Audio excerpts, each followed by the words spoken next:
ഞാൻ പറയട്ടെ, police media വണ്ണിന്റെ റിപ്പോർട്ടറെ ചോദ്യം ചെയ്യണം. അതെന്തിനാ റിപ്പോർട്ടറെ ചോദ്യം ചെയ്യണമെന്ന് ഞാൻ അല്ലല്ല, മീഡിയ വണ്ണിന് മാത്രം എങ്ങനെ ഈ ദൃശ്യം തത്സമയം കിട്ടി?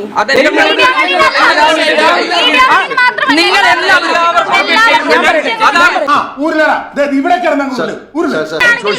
അങ്ങനെയാണെങ്കിൽ ആ ബാക്ക് സീറ്റിൽ ഇരിക്കുന്ന വെള്ള ചുരിദാറിട്ട സ്ത്രീ ബാക്ക് സീറ്റിൽ വെള്ള ചുരിദാറിട്ട ഒരാളും എന്റെ കാറിലില്ല. ഇനി ആരും സൂത്രം കാണിച്ചു കേട്ടാ. 5000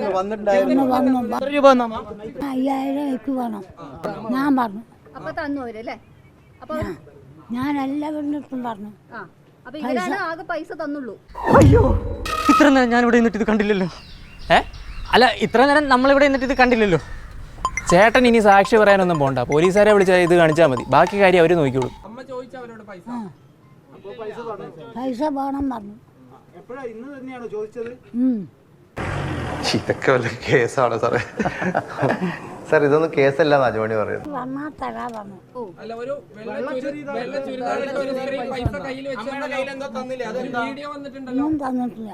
എല്ലാം കയ്യിൽ നിന്ന് പോവാ. അപ്പൊ ജയിലല്ലെങ്കിൽ മരണം, അത് ഏതാണ്ട് ഉറപ്പായല്ലേ?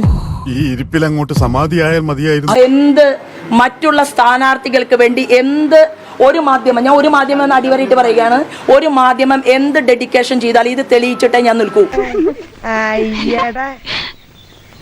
നിനക്കൊക്കെ രണ്ട് പോത്തിനെ മേടിച്ചിട്ട് പാടത്ത് പൂട്ടാൻ പൊക്കൂട മലമങ്കി. ഇത് ഈ മാധ്യമ പ്രവർത്തകന്റെ പങ്ക് പോലീസ് അന്വേഷിക്കണമെന്ന് ആവശ്യപ്പെട്ടുകൊണ്ട് ഈ മാധ്യമ പ്രവർത്തകന്റെ റിപ്പോർട്ടർക്കെതിരെ ഞാൻ പോലീസിൽ പരാതി നൽകും. അതുകൊണ്ട് ഇപ്പൊ എന്താ? അല്ല, ഒന്നുമില്ല. ഞാൻ പറഞ്ഞിട്ടാണ് നിങ്ങൾ പണം കൊടുത്തത്. ഈ തിരക്കഥയുടെ പിന്നിൽ മീഡിയ വണ്ണിന്റെ റിപ്പോർട്ടർക്ക് കൂടി ബന്ധമുണ്ട് എന്ന് ഞാൻ മീഡിയ വണ്ണിന്റെ റിപ്പോർട്ടർ പറഞ്ഞിട്ടാണ് നിങ്ങൾ പണം കൊടുത്തത്. മീഡിയ വണ്ണിന്റെ റിപ്പോർട്ടർ പറഞ്ഞിട്ടാണ് നിങ്ങൾ പണം കൊടുത്തത്. ഇല്ലാത്തൊരു ദൃശ്യത്തിന്റെ പേരിൽ എനിക്കറിയാൻ മേലാത്തോണ്ട് ചോദിക്കുക കുഞ്ഞെ, നിനക്ക് എങ്ങനെ സാധിക്കുന്നത്? എനിക്ക് ഒരൊത്തും പിടിയും കിട്ടുന്നില്ല നിന്റെ കാര്യത്തില്. ആ ദൃശ്യങ്ങളിൽ ആ സ്ത്രീയുടെ മുഖമേടെ പുറത്തിറങ്ങാൻ പറ്റാത്ത സ്ഥിതിയായല്ലോ ഈശ്വര.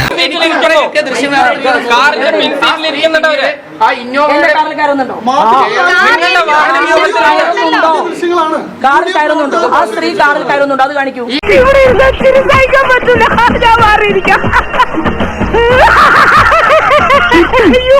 ആ സ്ത്രീയുടെ മുഖം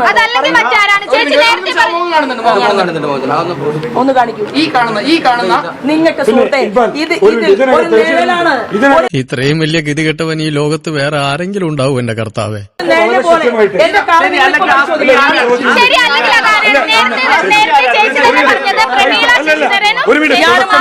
പിന്നെ ആരാണ്? എന്റെ പിള്ളേർക്ക് അച്ഛനില്ലാണ്ടാക്കരുത് പ്ലീസ്. എന്നെ ആരോ വിളിച്ചു.